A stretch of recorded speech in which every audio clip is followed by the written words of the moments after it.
Good evening. If you haven't already turned off your cell phones, we'd be grateful if you did that now. Thank you. Well, this is a happy evening, but also a little bit of a sad one. It's our final in a wonderful series we've been enjoying throughout this academic year of 4 different talks. If you missed one or more of the earlier ones, they are, I guess one we only have a PDF of, but we have recordings of the other 2.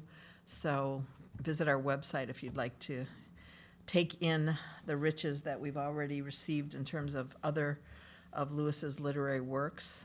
But as you know, the series is called The Neglected C.S. Lewis, and we have 2 good friends of the Wade Center who have been just generously sharing of their time and their wisdom with all of us. So thank you again, Mark and Jerry, for just the gift that this series has been, and hopefully has caused you to be a little interested in picking up some Lewis that you had not read or had not read recently. We're going to follow the same pattern we followed before. Jerry will go first, and he, for those maybe who are here for the first time, just a brief word on Jerry. He's Associate Professor of Evangelism and Leadership at Wheaton College, Director of the Institute for Strategic Evangelism at the Graham Center here, a prolific writer and speaker on Lewis. I'm not sure how many countries. There can't be too many you haven't spoken in yet. Certainly almost in every state, I would guess. Jerry is well known worldwide as a foremost Lewis scholar, sought after as a speaker, author of C.S. Lewis and the Problem of Evil, and co-editor of the quotable C.S. Lewis, among other publications. And he'll be speaking tonight on English literature in the 16th century. Mark, who is not only a co-author with Jerry, but a close friend of Jerry's, wrote with Jerry The Surprising Imagination of C.S. Lewis. And Mark also is a prolific lecturer and teacher, both nationally and internationally, on C.S. Lewis. He's Vice President of Digital Marketing for C. Grant & Company, and that's a firm that serves in business in terms of higher education, nonprofits, and publishing. Mark also lectures on marketing and advertising and social media strategy, and currently is working on a book that examines Lewis's approach to language and how that mirrors the development of an ethical framework for appropriately responding to digital technology. So that proves to be a very timely topic in our world today. Mark will be, as I said, coming up second, and will be speaking on selected literary essays. So will you join me in welcoming Jerry, first of all?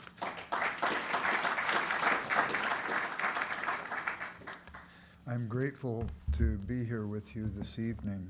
I'm going to be talking about the book probably fewer people read by C.S. Lewis in any of his books. It's English Literature in the 16th Century, Excluding Drama, partly because you almost have to have sufficient weightlifting capacity just to carry the thing around. It's close to 700 pages. Lewis took years to write English literature in the 16th century, excluding drama, and similar to the Ancient Mariner in the Coleridge poem, it was like an albatross around his neck. 18 years passed from the signing of the contract in 1935 until the volume was finally published by Oxford University Press on September 16, 1954. The work was finished only after Lewis took a sabbatical so he could finally be rid of it, and it is understandable that he called it his Oh Hell volume, Oxford History of English Literature. So as I refer to it, I'll refer to it as Oh Hell rather than constantly saying English literature in the 16th century, excluding drama. Nevertheless, it's easy to overlook the significance of this book. Few, even among Lewis scholars, actually read it. Certainly, Lewis had significant background in late medieval literature, gained from his years as a student at Oxford University, and that background increased its size as Lewis tutored and lectured in medieval literature. Furthermore, his professional literary critical output, most notably The Allegory of Love, reveals his breadth as a scholar of the period. But reading that wide a range of every book published in the 16th century was something that I think helped his scholarship. Nevertheless, English literature in the 16th century, excluding drama, gives students of Lewis the opportunity to see firsthand Lewis's work of plowing, weeding, and nurturing the garden of his academic studies, and from which he harvested the fruit of his labor that is manifest in his other works. To write the book, as I mentioned, Lewis read every book written in English in the 16th century. He read every book translated into English in the original language it was written, Latin, Old French, Italian, in order to make the translation, or compare the translation with the original and make judgments that were fair-minded. Dame Helen Gardner would watch him as he read and wrote in Duke Humphreys at the Bodleian Library at Oxford and observe that it was an object lesson in what concentration meant. He seemed to create a wall of stillness around him, she wrote. With such an array of books by a wide range of authors written across an entire century, how could one ever expect to make sense of the material and present it in a coherent and interesting way in a short lecture? Perhaps the challenge is much like that faced by a biographer when sorting through the teeming details of a given life. I remember when my older brother died at 48 and my sister's husband died at 50, and I had to preach their funerals. How do you set forth a eulogy of two men you love so deeply in a half hour? Think of every thought you've had this day. How many of them have you processed with somebody else? Basically, I would say to you, we remain mysteries to one another. So how do you do this? How does a biographer write a whole biography? And when somebody says they're writing the definitive biography of somebody, you just can't. How do you then find a way to communicate a book like this? And I think a good biography follows a narrative thread of a life. And I'm going to try to follow a narrative thread in this book. What is Lewis's narrative thread in Oh Hell? Again, like a Seurat painting, he is able to take all the dots of color and bring into focus a glorious landscape. Lewis divides the literature of the 16th century into two major categories. Lewis calls these the drab and the golden. In this presentation, I will try to follow Lewis's outline of the book with emphasis on what he considered drab and golden, since these terms are used by him to classify this wide body of work. In Studies in Words, Lewis says that literary judgments may be reduced to good or bad. After that, it is the burden of the critic to show in what way a thing is good or bad. In this Oh Hell volume, Lewis reduces his literary judgments to the books of the 16th century down to two classifications, drab and golden. In essence, the rest of Lewis's book is in explaining in what way these books fit the classification and why. Definitions of drab poetry first. For Lewis, drab does not necessarily mean bad per se, but most drab poetry, he says, was bad in fact. Lewis further describes the drab poets by noting that the drab age marks a period in which, for good or ill, poetry has little richness either of sound or images. The good work is neat and temperate, the bad flat and dry. But there's more than bad and good among the drab authors. When the drab authors are good, Lewis believes it is because they describe things well, at times even memorably. In these cases, the drab authors seek to imitate nature, to describe what is there. Some examples might be about Scottish author William Dunbar, who describes King James IV's mistress, Margaret Drummond, and Lewis observes, he wrote, "The absence of comment or even apparent emotion is the making of the poem. The setting and the lady seem to exist on their own right. We have simply been shown something." In a sense, the author got himself out of the way, and we saw it as it was. Lewis writes about Norman Bradshaw that he keeps his eye on the object, and in this regard, Lewis suggests that the poem has its capacity to please the reader. Good descriptions of things as they are make for good philosophy and even good literary criticism, and Lewis has high praise for trying to see things as they are, as something apart from oneself. But this does not, in his mind, rise to the level of golden as he describes it in this text. Good descriptions of things as they are can create wonder in their own right. Even Lewis's own poem, Confessions, kind of captures the sentiment of this. This is a poem he wrote, I think, in objection to T.S. Eliot's poetry. He says, "I'm so coarse. The things the poets see are obstinately invisible to me. For 20 years, I've stared my level best to see if some evening, any evening, would suggest a patient etherized on a table. There's a reference to Eliot. In vain, I simply wasn't able. To me, each evening looked far more like the departure from a silent yet crowded shore, of a ship whose freight was everything, leaving behind, gracefully, finally, without farewells, marooned mankind. Red dawn behind a hedgerow in the east never for me resembled in the least a chilblain on a cocktail shaker's nose. Waterfalls don't remind me of torn underclothes, nor glaciers of tin cans. I've never known the moon look like a hunchback crone, rather a prodigy even now, nor naturalized a riddle glaring from a cyclops' brow of the cold world, reminding me on what a place I crawl and cling, a planet with no bulwark out in space. Never the white sun of the winterous day struck me as un crochet d'estaminet. I am like that odd man Wordsworth knew, to whom a primrose was a yellow primrose, one whose doom keeps him forever in the list of dunces, compelled forever to live on stock responses, making the poor best I can of dull things.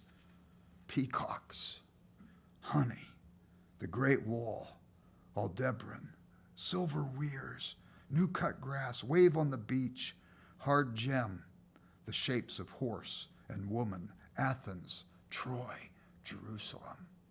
You don't have to make of the thing something that it's not and take people further away from the reality that's as glorious as it is. And so consequently, Lewis sees that the good drab authors are the ones that can see things as they are. As for bad, Lewis writes, the grand function of the drab age poets was to build a firm metrical highway out of the medieval swamp. What did Lewis mean by this? And here Lewis is a critic of one particular characteristic of the humanist movement coming alive in the 16th century. Some explanation is necessary. The humanists, with the recovery of Greek language and literature, began to prize the literary forms around this literature, Lewis says. Consequently, they turned their backs on much that was medieval. Lewis says that the chief negative characteristic of the humanists was a hatred of the Middle Ages. Bound by conventions of style and holding in contempt their immediate progenitors, Lewis writes, the schoolmen advanced and supported propositions about things, and the humanists replied that his words were inelegant. That was the refutation. Lewis says they jeered, but they did not refute. It was much like the ad hominems and the dismissive straw man arguments we often hear in our own day. With this grasp of drab literature, we move to his definitions of the golden age of literature. And Lewis writes that the epithet golden is not eulogistic. By golden poetry, I mean not simply good poetry, but poetry which is, so to speak, innocent or ingenious. To make this point, Lewis explains further that a general outlook on poetry lies behind the whole golden achievement, and some background is necessary. It is a defense not of poetry as against prose, but of fiction as against fact. It is, as Lewis says, the right to make things up. If I might attempt a clarification, it is to imagine that which is beyond the sensual. We might even suggest to imagine, and in that imagining, seek to describe the transcendent or the immaterial. And looking at the history out of which the golden age comes to maturity, Lewis recounts a Platonic Aristotelian debate. While Plato expressed in the Phaedrus and in the Ion that inspiration may be behind poetry, this did not mean those inspired knew precisely what they were doing. They had simply been given a gift. Furthermore, in the Republic, Plato condemned representational art. He did not want Homer to be treated as encyclopedic or as a source of scientific certainty. Nature and the phenomenal world was, for Plato, a copy of the real and supersensuous world. But Lewis writes, dialectic leads up from the unreal, for Plato, nature, to her original, but the arts which imitate nature leads us down further away from the reality to the copy of the copy. And so Plato had a negative view of poetry per se. Lewis notes that there were two answers that were given to Plato, the Aristotelian, Poetry does not copy the particulars of nature. It disengages and represents her general characteristics. It reveals the universal. And there was the Neoplatonic answer. The image or icon is not the thing itself, but grows out of an image in the artist's mind. So now we move from the phenomenal to something that's maybe greater. It is invented because wisdom and reason cannot be directly portrayed. Consequently, it shows forth the invisible by portraying the visible. Lewis writes of the work of Phidias as an example. Phidias was the Michelangelo of the classical age. He only sculpted the gods. It was his statues of the gods that decorated the temple on Mount Olympus, which was one of the 7 wonders of the ancient world. And Lewis observes of Phidias' statues, imagination made them, and she is better than the artist's imitation. For where the one carves only what he has seen, the other carves what has not been seen. How much of the spiritual life is trying to understand that which is not seen? Phidias used no visible models for his Zeus. Lewis, in the first book he wrote after he was a Christian, writes a poem along this line too, and it's been later published. It was in the Pilgrim's Regress, but later it was published in his poems, and he titled it Footnote to All Prayers. He says, "He whom I bow to only knows to whom I bow, when I attempt the ineffable name, murmuring thou, and dream of Phidian fancies and embrace in heart meanings I know that cannot be the thing thou art. All prayers always, taken at their word, blaspheme, invoking with frail imageries a folklore dream. And all men are idolaters, crying unheard to senseless idols, if you take them at their word. And all men in their praying, self-deceived, address one that is not, so saith that old rebuke. Unless thou of mere grace appropriate, and to thee divert men's arrows, all at hazard aim, beyond desert. Take not, O Lord, our literal sense, but in thy great unbroken speech, our halting metaphor translate." In some senses, the golden poets were trying to write about that metaphor to capture something that transcended and was greater. Lewis notes of these two conceptions, it's the Neoplatonic, not the Aristotelian, which is really demanded by most of the golden poetry of this era. Lewis, drawing on Scaliger, clarifies and supports his judgment. Quoting, "The poet," says Scaliger, "maketh a new nature, and so maketh himself as it were a new God. It will be remembered how closely Sidney follows him. The poet, unlike the historian, is not captive to the truth of a foolish world, but can deliver a golden one. Bacon defines poetry as feigned history, and the purpose of feigning is to give us some shadow of satisfaction in these points where the nature of things doth deny it. To most moderns, this will necessarily appear a kind of escapism. It did not seem so to Scaliger," Lewis writes, "Sidney, or Bacon, because they inherited in a Christianized form the Platonic dualism. Nature was not the whole. Above earth was heaven. Behind the phenomenal, the metaphysical. To that higher region, the soul belonged. The natural world, as Bacon said, was in proportion inferior to the soul. Such a conception excluded that kind and degree of reverence for natural fact which Romanticism and science have combined to instill into us. The man who, in his feigned history, improved on nature and painted what might be or ought to be, did not feel that he was retreating from reality into a merely subjective refuge. He was reascending from a world which he had a right to call foolish and asserting his divine origin. The spiritual hunger is manifest in this.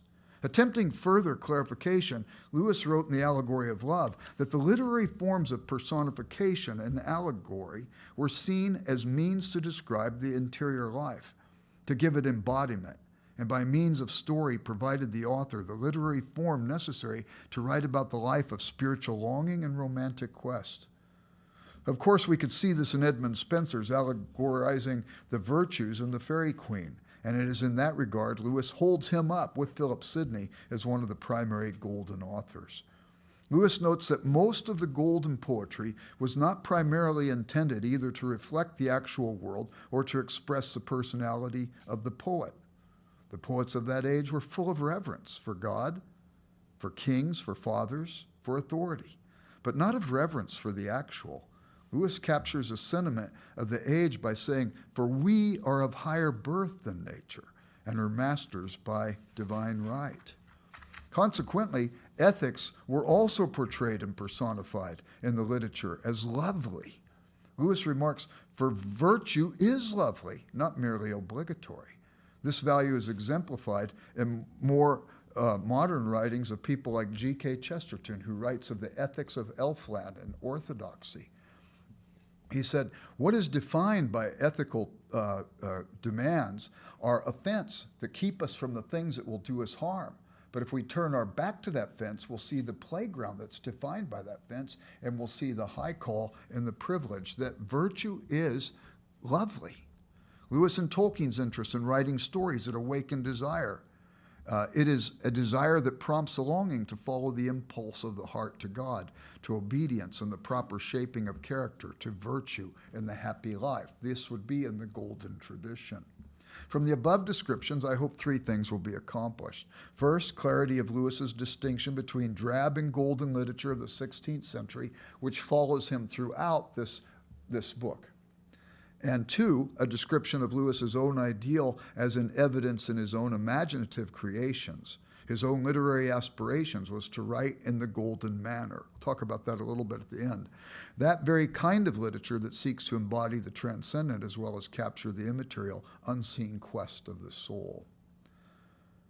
Three, though time forbids a thorough explanation of all the authors Lewis considers in O Hell, nevertheless, with the important distinctions above of drab and golden as defined above, we have finally established some sort of literary thread in which to string the rest of this lecture. So let's consider a few things from the book. We can't consider all. But when he talks at the introductory chapter of new learning and new ignorance as we look at the 16th century, Lewis sets up some of his delimitations of his own study by bringing to mind the challenges of studying any era of history. Every age is a period of new learning and new ignorance. Lewis writes, "Though periods are a mischievous conception, they're a methodological necessity." What does he mean? Lewis scholar Bruce Edwards observed that the whole academic life consists in seeing patterns and exceptions. If I can't see the patterns, I can't generalize enough to pass on a body of knowledge. But if I don't account for the exceptions, the generalizations become falsified. Often this mischievous conception, this methodological necessity, as Lewis calls it, has to do more with the observer or school of thought. That is, it has more to do with the observer than the observed per se. Periods are helpful as tools, Lewis reminds us, but periods are not facts. Nobody was running around in the Middle Ages saying, "I live in the Middle Ages." Furthermore, as Lewis observes, there's nothing in the history of thought like a shoreline in geography. In this moment, I'm in the water, and in this moment, I'm on the shore. Periods may be helpful as tools, but they're dangerous when they become last words about a matter. The medieval imagination, Lewis observes, was a realizing imagination. It didn't settle on last words, and the golden would begin to imagine things that were better and things beyond present grasp. Specifics, the literature of the century was still medieval in form, Lewis said, in spirit. There was a lot of allegorizing. There was a lot of trying to understand the interior life by virtue of these allegories. But Lewis also recognized there were new influences in the 16th century. There was a recovered knowledge of antiquity. This could be both good and bad, especially if the humanists said we need to be more like them. There was the new poetry from Italy and France, the new theology of the Reformation, and new movements in philosophy and science. Of the new astronomy, Lewis observed that it had little effect on the literature of the age. Lewis reminds his readers that the literary historian seeks to understand the time, not project on that time what was emerging. We must not assume that what comes to be important in our day was of equal importance in the past. This may have been due to the fact that the age was far less materialistic than our own. Supernaturalism still flourished, so the scientists would have been far less elevated, had a far less elevated status in that age than in our own. And then also, Lewis says the new geography brought about new learning. It excited more interest than the new astronomy. There was the myth of the natural man and the noble savage. If we could find the unspoiled culture, we would find some truer image of ourselves. And Lewis reminds his readers that the existence of America, we have to constantly remind ourselves, was one of the greatest disappointments in the history of Europe. Remember, they were trying to find a route to the east. Other observations of note. Lewis observes that history is a pruning process. Some that is pruned makes way for something that will replace it. Sometimes there are gains, sometimes there are losses.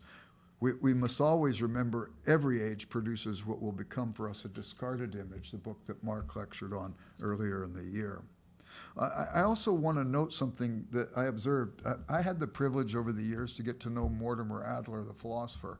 I remember one time having lunch with him. We were talking, and he said that he thought the Enlightenment philosophers were ignorant men. I said, what do you mean they were ignorant? They were brilliant people. He says, oh, I'm not saying they were unintelligent, but I don't think they had read more than 2 generations before their own time. And that was interesting. He said they wouldn't have made the mistakes they had made. Locke wouldn't have made his mistakes if he had read the Theaetetus by Plato, for example. Let's go on then a little bit further. Some highlights of Old Hell. The close of the Middle Ages in Scotland. Lewis writes about this, and he sees some authors who are good drab authors. What made these drab poets good is their ability to describe things as they are and describe them well. The material of the poet was the world around them. Therefore, to describe well was to write truly, and this could be used to entertain. He appreciated the humor of the age. He noted that much of the lyric poetry of Scotland might have been lost had it not been preserved for us in the anthologies of that age. And Lewis noted, and much of what these authors want from their audience was a hearty guffaw. This required the authors to know their audience and to tell their stories so that they connected to the worlds where their readers and hearers lived each day. But the drab poets were not merely looking for a laugh. As I mentioned the instance about William Dunbar writing about King James IV's mistress, Margaret Drummond, he had said again, the absence of comment or even of apparent emotion is the making of the poem. He describes a thing as it is. And he talks about several others, Gavin Douglas, David Lindsay, Alexander Scott, and he says they're among the best of the drab age poets. And in Lewis's assessment, it was by virtue of the fact that they can describe things as they are and describe them well. Then he writes, by contrast, the close of the Middle Ages in England. While Lewis finds pleasure in the poetry of the close of the Middle Ages in Scotland, he is much less sanguine about the poetry in England at this time.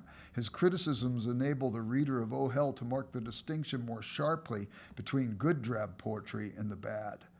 He writes, we shall even find that the transition from poetical mastery to poetical imbecility as we come southward is a gradual one.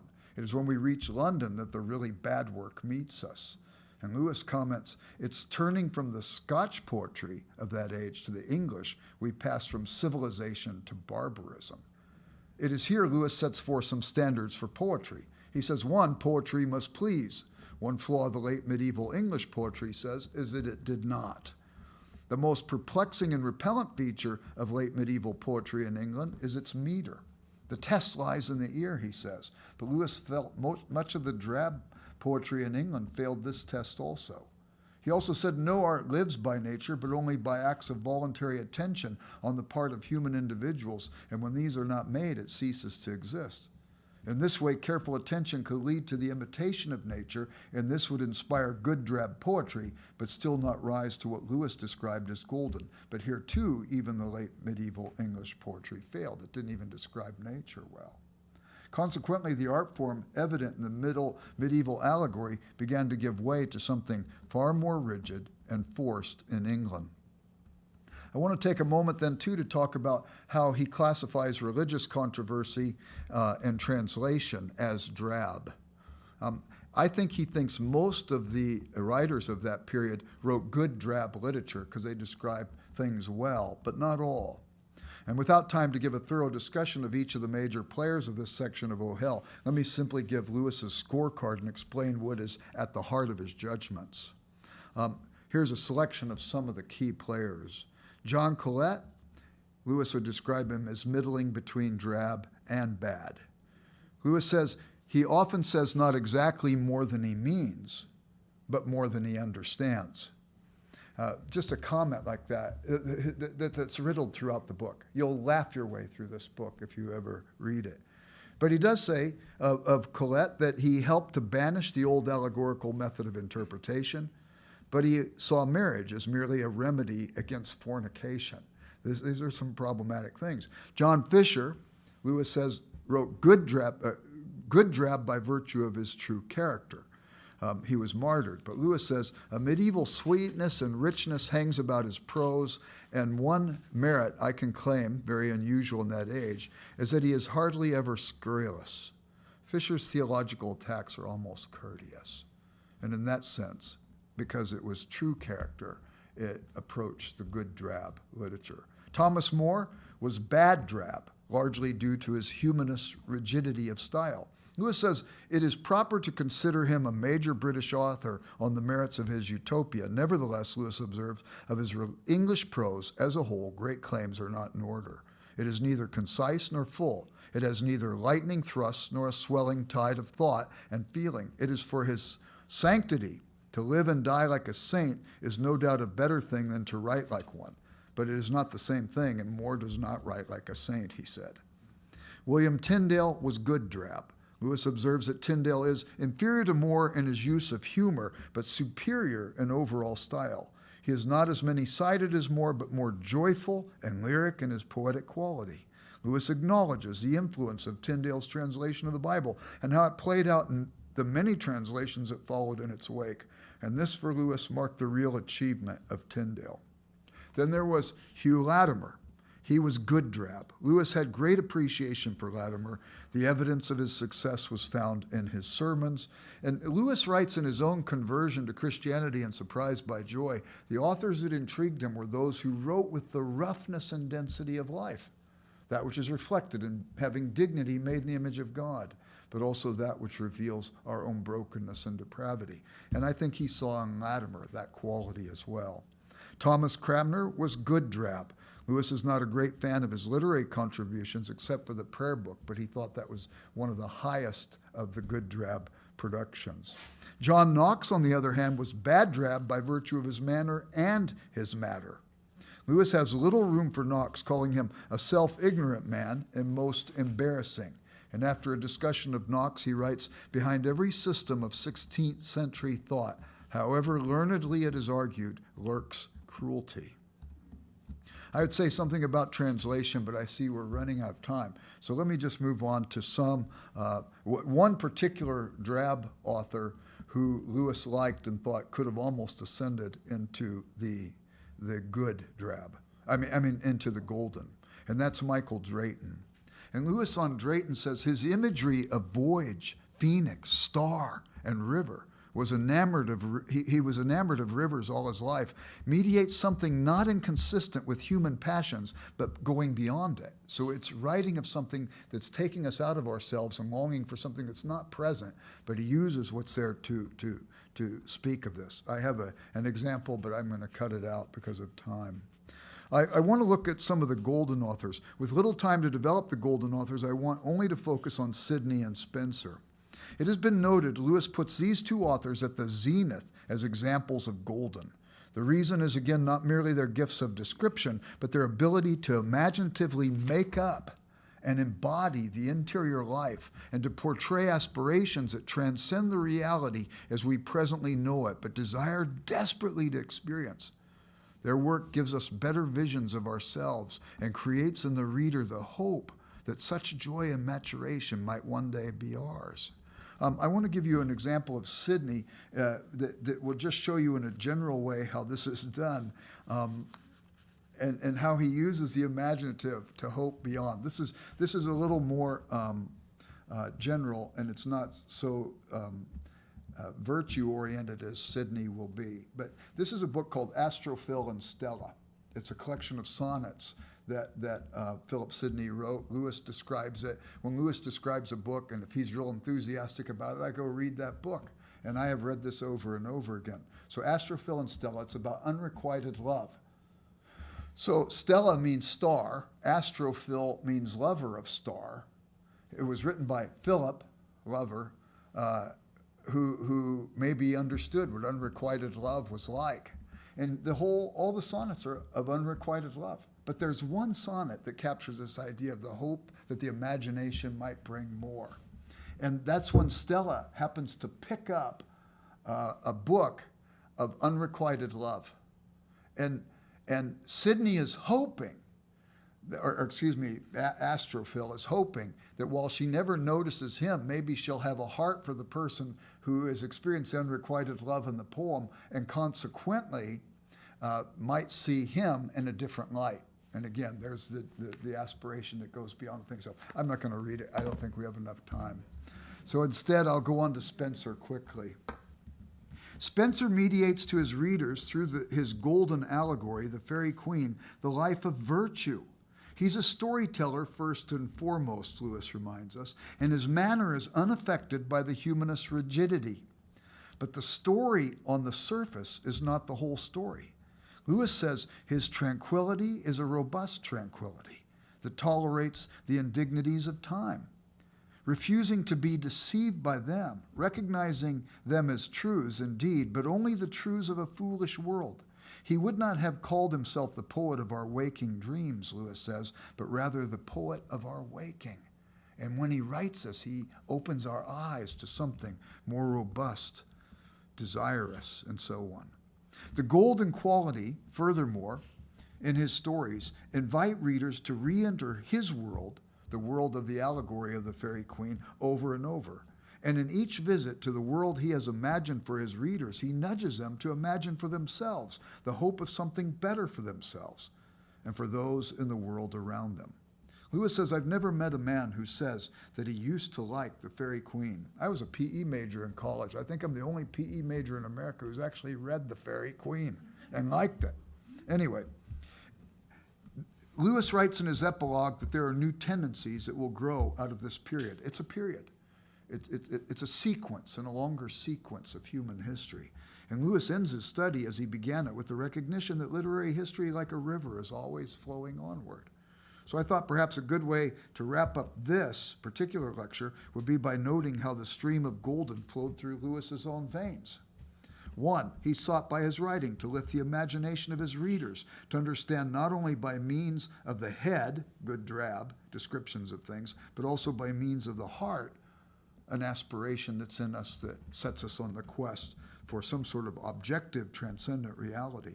It was Evelyn Underhill, the philosopher, who wrote to Lewis and said, your power is in creating imaginative vision. Austin Farah, the philosopher, said of Lewis that his strength, more than in reason and logic, was in depiction and his ability to portray. I think this is a benefit from his reading the literature of the 16th century. And when we meet in Lewis a description of the interior life, as in the case of O'Rule's pilgrimage of complaint against the gods to evidence of her reconciliation, as we find Until We Have Faces, Lewis approximates golden. When we see the depiction of the choices between heaven and hell and Lewis's great divorce, we see evidence of golden writing, and it drives us ourselves towards wanting the better. When Lucy and her siblings bury their faces in Aslan's mane, there is an approximation of the golden, an imaginative depiction that creates in us a hunger in our own hearts. And then when Lewis turns to science fiction to awaken romantic desire in his readers, this too approximates that which is golden. And I think these are the benefits he got from this particular book. I'm sorry I can't give you more, but I hope I whet your appetite. On some long summer vacation, you might take the book and work your way through it. You'll laugh your way through it. Blessings on you.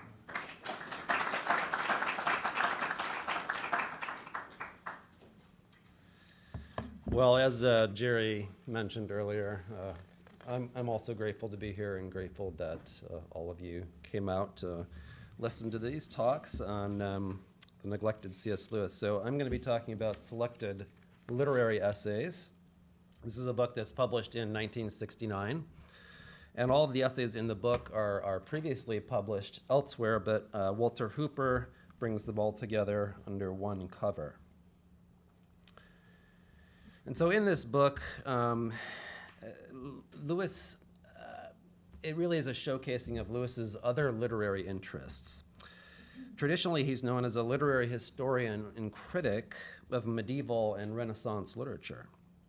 So this book shows that his interests were a bit more far-ranging than that.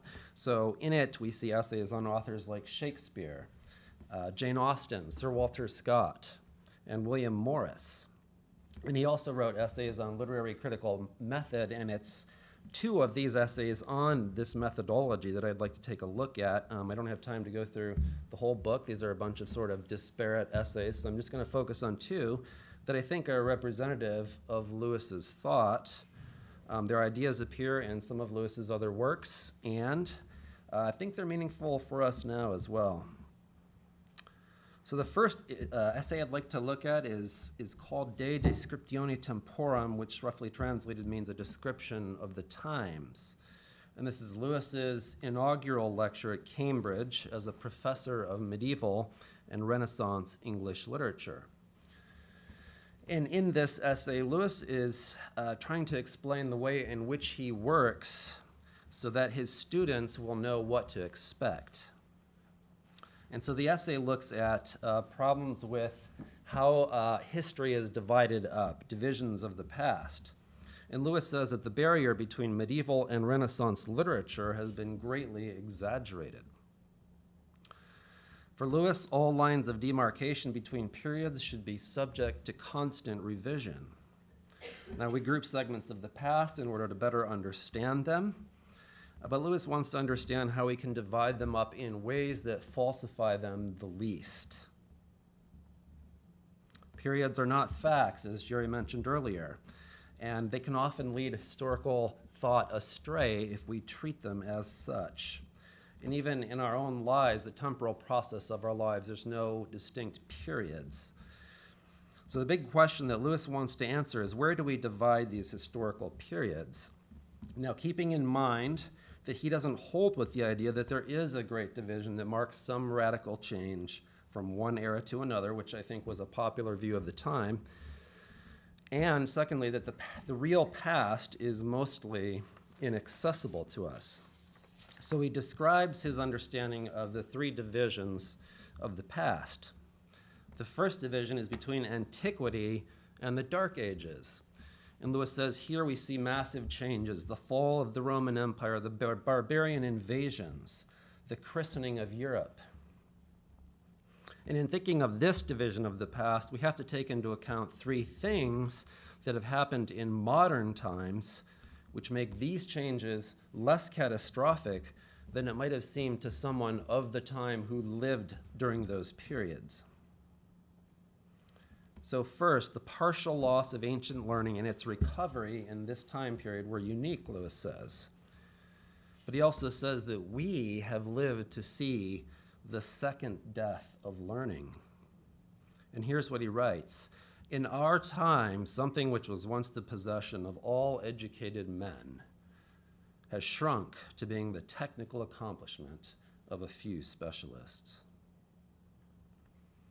Second, the novelty of changes in literary taste may have seemed to be a big deal, but Lewis says that modern writing offers the true novelty. It is a break from the continuity of the literature in the past. And then third, as I mentioned, the christening of Europe was a unique event. But Lewis says even bigger is the unchristening of Europe, the loss of Christianity. And he writes that our ancestors divided history into pre-Christian and Christian. Now it's divided into pre-Christian, Christian, and post-Christian. And Lewis says the first two had much more in common than the third has with either of the first two. And he says really the third has nothing in common with those two. So he's saying that current changes are far more profound than anything that happened in the past. The second division is between the Dark and the Middle Ages. Here, Lewis describes widespread improvement, the recovery of Aristotle, improvements in architecture and literature. Yet, says Lewis, these changes pale compared to present changes. And then the third division of the past, Lewis says, is somewhere around the end of the 17th century, beginning of the 18th century, around the time that Jane Austen and Sir Walter Scott would have been writing their novels. And here we see the advances of the sciences, which were the beginning of all later changes, Lewis says. And he calls this the greatest of all divisions in the history of the West. Now, he offers some reasons why this period, the end of the 17th and beginning of the 18th century, is that greatest division. And he looks at politics. And he says that rulers of the past, their goal was to keep people quiet and peaceful. The aim of modern government is mass excitement. And even in the way that we use language to describe these things. In the past, we used rulers, but now we use leaders. And Lewis says this change in vocabulary is deeply significant. A second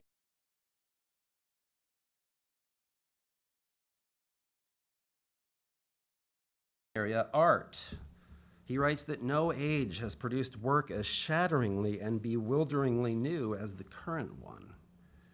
And he gives the example of poetry. In the old way, everyone understood what it meant. They understood the riddles and the answers to the puzzles. In the new way, no one knows what it means and no one agrees on it. And he writes, in the whole history of the West, from Homer, I might almost say from the Epic of Gilgamesh, there has been no bend or break in the development of poetry comparable to this. A third area, which we mentioned already, the great unchristening of Europe. This is a change which surpasses what happened at Europe's conversion, again, the loss of Christianity. And then the fourth area, the birth of machines. And he says this change is greater than any of the others. It's a change that alters man's place in nature. As a professor of literature, Lewis is concerned with the psychological effect of this last development, especially how language has changed.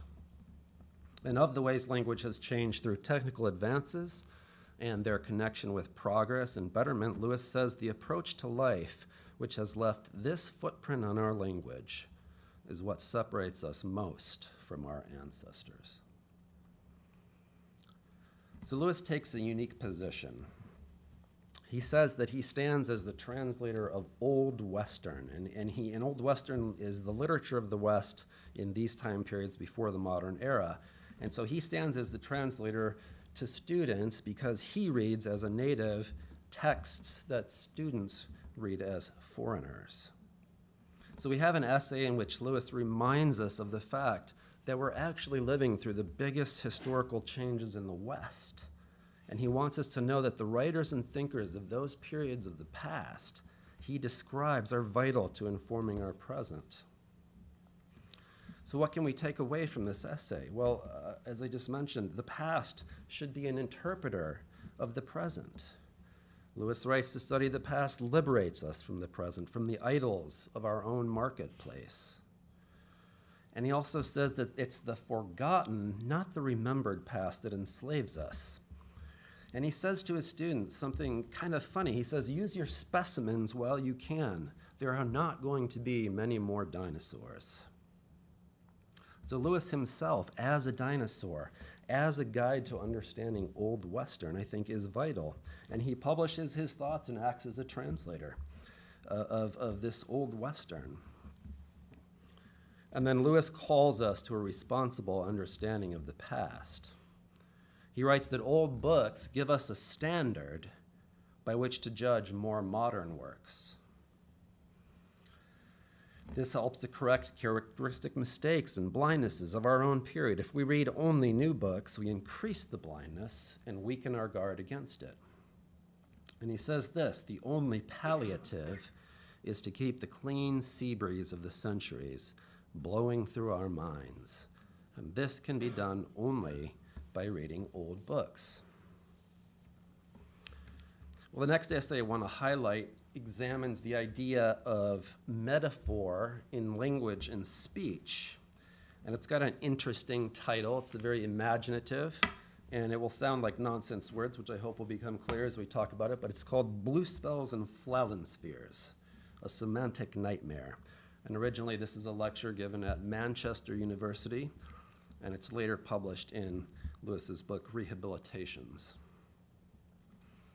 So the purpose of the essay, Lewis wanted to understand the nature of what he called dead metaphors in language and their relation to thought. So he wants to know how our thinking is limited by these dead metaphors. And he writes that there's two ways that metaphor can come into being.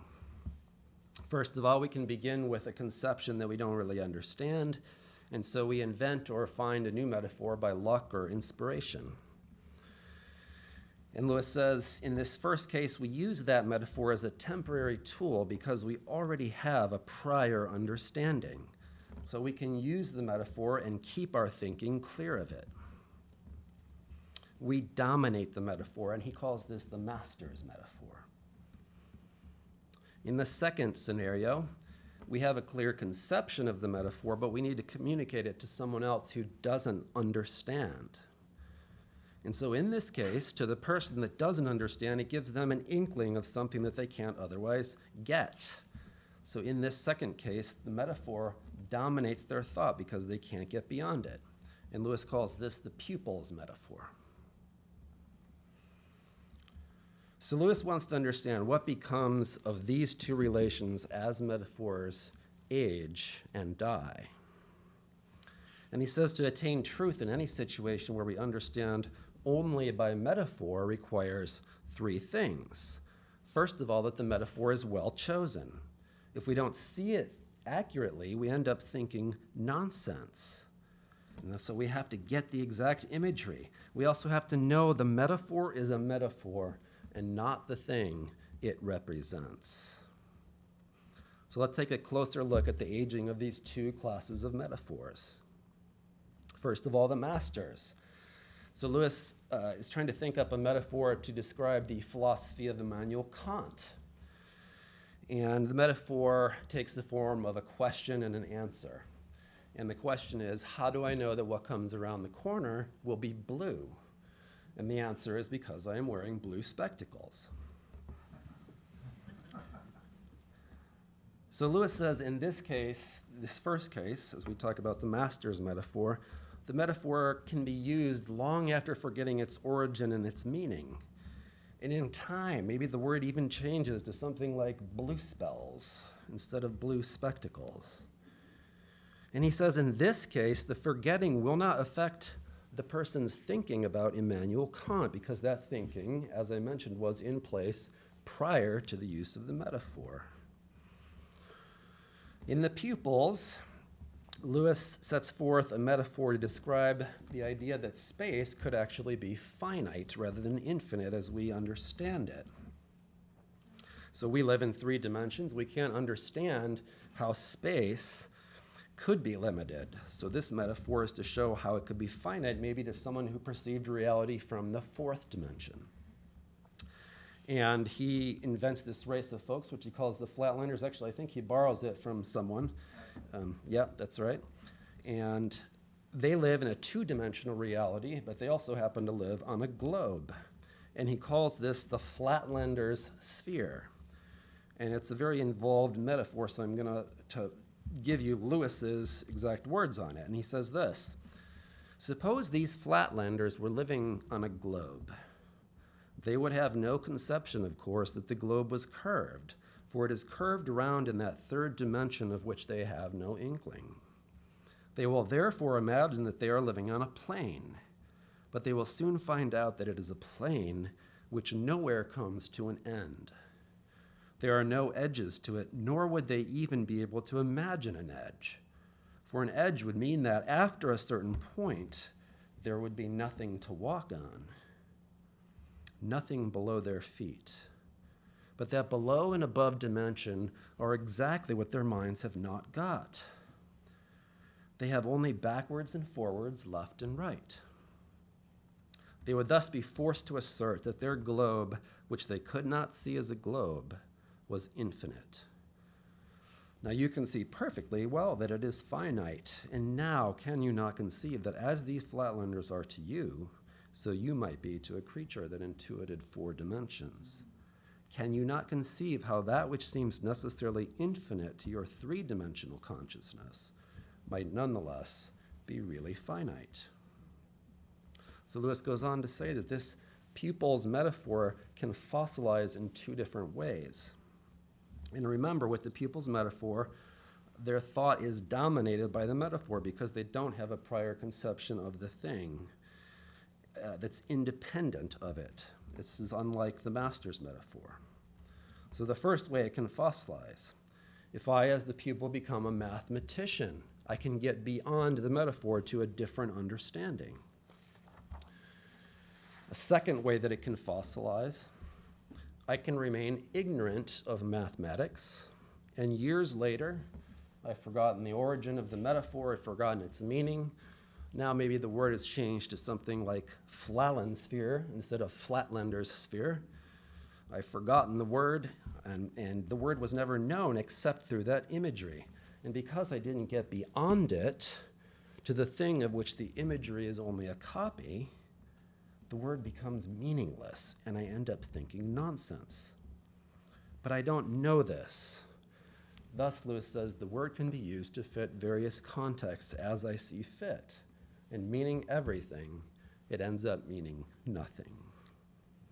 So Lewis sees this fossilization as the situation that we are primarily in. He then goes on to say that we can only pass from one metaphor to another. Even if we're using the Master's metaphor, he says that we didn't pass from symbol to symbolized, but from one metaphor to another. He says equations are just as metaphorical as something like the Flatlanders Sphere. So he's throwing a wrench into his own inquiry, leading us to believe we had two methods of thought, the literal and the metaphorical.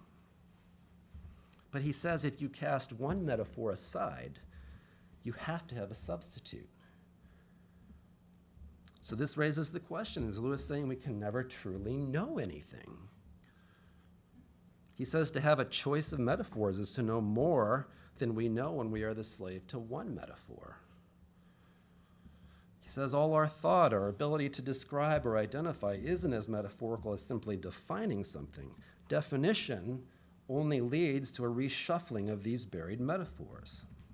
Therefore, thinking independently of a metaphor via a new apprehension just turns out to be metaphorical itself. Or worse, he says, it just becomes words enshrining these ignored metaphors. And I think a good example of this is how we understand gravity.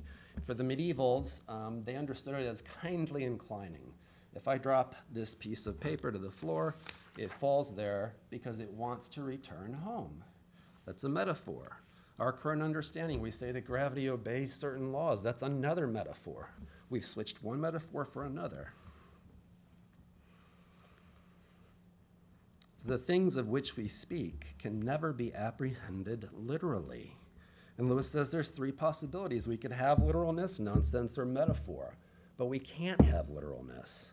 We don't want to talk nonsense, and so we have to use metaphor. And in letters to Malcolm, he writes that even the simplest realities that we apprehend, the tables and chairs around us, are charged with appalling energies, things we can't even begin to understand. He says we can't begin to understand these unless we could watch creation as it bursts directly from the fingers of God. And unless we could do that, we can never go deep enough to apprehend the ultimate reality of anything. This doesn't mean that I can't know anything. Truth can always be more deeply understood, but we'll never be able to get to the bottom of it. And we can only speak through metaphor. So Lewis offers a remedy. He says we can use metaphors and think something, though less than we wish, or we can think nonsense by using these unrecognized metaphors. So how can we increase meaning or decrease meaninglessness in our speech and writing? And he says we have to do two things. First, become conscious of the fossilized metaphors in our words. This means we need knowledge and leisure to be able to do this. Second, we have to freely use new metaphors that we create, and this requires a certain imaginative ability. He says when we think of the Flatlanders and realize they are a metaphor, we're in a superior position to someone who talks of Flatlanders spheres and thinks they are being literal and straightforward. So Lewis's argument leads to these two conclusions. First, that we have to be content with a modest quantity of thinking is the core of all our talking. And secondly, that we have to use metaphor more cautiously, now that we have this sort of standard of criticism to apply to our thought and others. And as we think about meaning and meaninglessness, Lewis writes that meaninglessness is more prevalent in certain types of writers. And this is typical Lewis. It's sort of humorous, but he says political writing, journalism, psychological writing, economical writing is 100% of syntax masquerading as meaning. I don't know where he grabs that number from. He says of Kant and Spinoza that heaven alone knows how their account of meaning stands. But he says of children's stories, it's 40% of syntax masquerading as meaning, which is interesting. But for Lewis, Plato was the master of metaphor and the master of meaning. But ultimately, it's the poets that take the highest place. And among those poets, the ones who care most for old words and have the best instinct for new metaphors. Then Lewis goes on to say, he's not putting forth imagination as the organ of truth. He says imagination is the organ of meaning, and reason is the organ of truth. Meaning is antecedent to truth, not its cause, but its condition. In order to have truth, we have to have meaning. Therefore, we must have imagination. This is why we have metaphors. Even our understanding of God is metaphorical. God is infinite. We are finite. We use words and definitions to understand things. And even the word definition means of the finite. So we're very much other than God. And so we have to use our imagination to apprehend him. This is why Jesus used parables to tell stories about the kingdom of heaven. A parable is simply a metaphor. The kingdom of heaven is like a man who sowed good seed. The kingdom of heaven is like treasure hidden in a field. The kingdom of heaven is like a merchant seeking beautiful pearls. The kingdom of heaven is like a man traveling to a far country. So what can we take from this essay? I think that we can adjust our understanding. It's difficult to think that we can never be literal, that everything we think and say is merely provisional until a better metaphor can explain it. And this requires a certain humility and acceptance on our part, but also becoming aware of the things that we say. As I mentioned, Lewis sees the Pupils Metaphor situation as the situation that we're primarily in. We've forgotten what our metaphors have stood for, what they stand for, without getting a new metaphor or some new knowledge. So when we speak, we end up not meaning a whole lot because the words can now be used in a very broad context. And this sort of awareness is difficult. Most of us won't go there. But I think if the awareness of the situation causes us to be a little bit more careful on how we think and speak, I think we'll have had a happy effect. And I'd like to close by reading a poem called The Country of the Blind, and I think it's a poem that embodies this idea of the disconnect between meaning and language through the use of things like dead metaphors. So here's this poem, The Country of the Blind. Hard light bathed them, a whole nation of eyeless men, dark bipeds not aware how they were maimed. A long process, clearly, a slow curse, drained through centuries, left them thus. At some transitional stage, then, a luckless few, no doubt, must have had eyes after the up-to-date normal type had achieved snug darkness, safe from the guns of heaven, whose blind mouths would abuse words that belonged to their great-grandsires, unabashed, talking of light in some eunuch etiolated fungoid sense as a symbol of abstract thoughts. If a man, one that had eyes, a poor misfit, spoke of the gray dawn or the stars or green-sloped sea waves or admired how warm tints change in a lady's cheek. None complained he had used words from an alien tongue. None questioned. It was worse. All would agree. Of course, came their answer, we've all felt just like that. They were wrong, and he knew too much to be clear, could not explain. The words, sold, raped, flung to the dogs, now could avail no more, hence silence. But the mold warps with glib confidence easily showed how tricks of the phrase, sheer metaphors, could set fools concocting a myth, taking the words for things. Do you think this is a far-fetched picture? Go then, about among men now famous, attempt speech on the truths that once opaque, carved in divine forms, irremovable, dread but dear as a mountain mass, stood plain to the inward eye.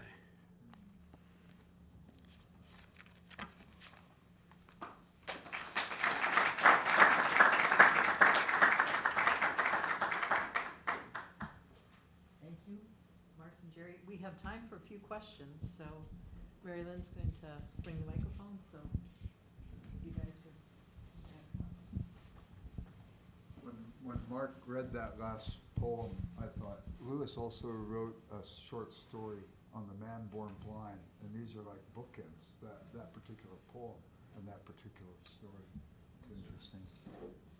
Anyway, does anybody have any questions?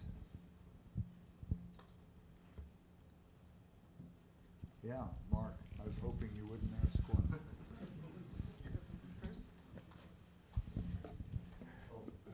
Lewis denies in a number of places that there was any such thing as a Renaissance. And yet he acknowledges, of course, he has to, that during the 15th and 16th centuries there is a renewed interest in the humanist past, the Greco-Roman mythology and so on. Why, in your view, do you think he is against the use of the term Renaissance? I don't think that he felt that the recovery of Cicero and Quintilian and these particular Greek styles really affected the culture that much. And the humanists, he said, produced no great philosophers, and he didn't feel that they produced any literature that was equal to the medieval literature. And so I think that that's the reason why. He felt actually it disassociated the flow of literary development from what had immediately preceded them. I think that's the reason. What do you think, though? I should defer to you. You've been at this longer than me. I don't know the literature of that period nearly as well as you do, but yes, I think that he felt that the renewed interest in the humanist past did not add that much to the very substance of the literature itself, the truth that the literature was. Lewis sees in the periods of the past an overall unity of truth, and he sees the various periods down here as having their fads, and you know, that's one of the reasons why he didn't have any time for Eliot in the modern period, because he felt that that sort of thing was just kind of a passing fad, right? When he talks about the fact that the schoolmen would set forth their philosophers, and in the Middle Ages they would write these allegories that people fed on and benefited from, and somehow understood even their interior life by them. When the humanists came on the scene and discounted them because they were inelegant, that was not a refutation of the material, the philosophy, or the literature. And so consequently, it led to a darkening where the form was more important than what was carried by the form. Now, Lewis goes on to say, though, in other places, that we long for a form. He talks about the fact that the person who writes a love sonnet not only loves a beloved, but also loves a sonnet, picks a literary form to go with what he wants to say. But unfortunately, this doesn't count against his judgment of the humanist, because the humanist basically said, this is the form to which all other literature ought to comply. And that's where I think it became hamstringing of the proper development of literary maturity and literary direction. I think that's fair. Jerry, are you able to give a précis of the critical reception of the Oh Hell? And then kind of a parallel question. You know, it's 60 years on since it was written, so now those who would be using this book would be reading an old book. Are any contemporary scholars of the period reading this particular old book to help them out? Any contemporary Lewis scholars? No. It's scholars of the Middle Ages and Renaissance. Well, let me ask you if you benefited by the book. I'm just an American historian, Jerry. I don't know. There was one guy who did a book not long ago where he gives us some summary of all of Lewis's books, a brief summary, and some of them are very helpful.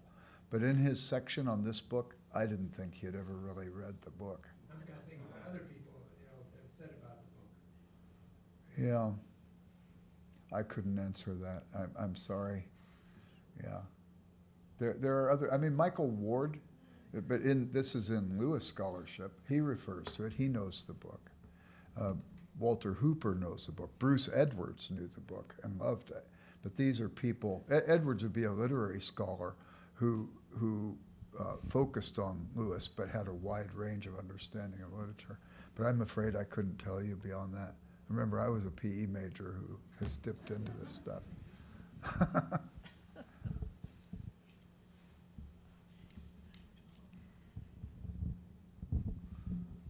Eddie.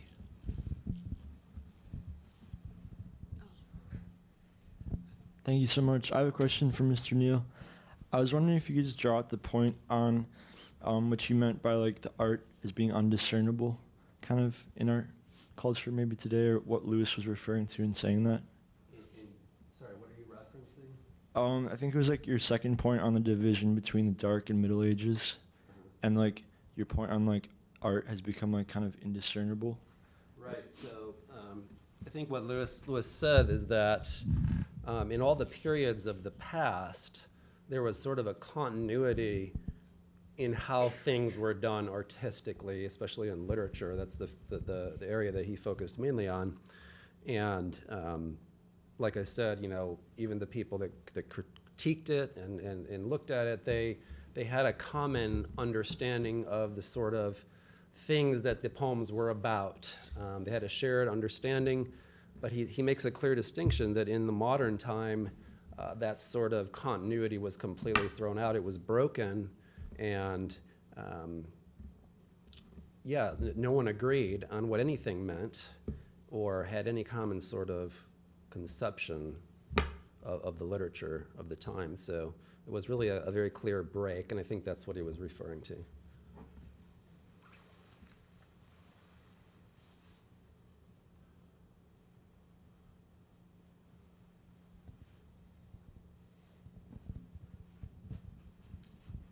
No questions? Going once? Have any of you read English literature in the 16th century, excluding drama, besides Mark? Really, Matt, you read it? Well, I didn't know if I should comment, but when I studied at Keble, and I was doing medieval literature, it was a secular professor, and he said I had to read that and The Discarded Image, and Boethius. Those were my three texts. Yeah. And he's like, this is what we do here. And I'm like, oh, cool. So I read it for that. So I don't know if that matters. I was going to mention it. I don't know if that matters, but it was, I forget my Keble College professor, but he was the guy at Keble on medieval literature and also medieval warfare. But he had you read the O Hell volume over The Allegory of Love, if he was going to have a oh, I had to read that as well. I mean, he gave me a list of options. That's probably the better way to say it. And those four were all on there, and I gravitated towards them. But he leaned me into that, because I was also studying Shakespeare at the time, so. It's interesting too, because when Mark was talking about these literary breaks and the descriptione temporum, and then you mentioned Boethius, Lewis believed that that was, outside the Bible, the most influential book on medieval literature, and it's a book that we don't even read, and he felt the person wasn't considered educated up to 200 years ago if they didn't know that book. When I first read that in The Discarded Image, I didn't even know I'd never heard of Boethius. So I go and read it, and I'd say it's one of the 10 best books I've ever read. But we have problems with foreknowledge and free will, for example. Boethius answers that question in book 5 of that book with such simplicity that we say, why was that ever a problem for me? And then you start reading back. Dante picks up on Boethius at this point. Milton in Paradise Lost picks up with Boethius at this point. You read Pander's long soliloquy in Chaucer's Troilus and Cressida, and he picks up on Boethius's argument at this point. None of these guys have problems with foreknowledge and free will. It's we who have clouded this stuff out after we came through. I don't know, was that an Enlightenment tragedy that we lost this literature?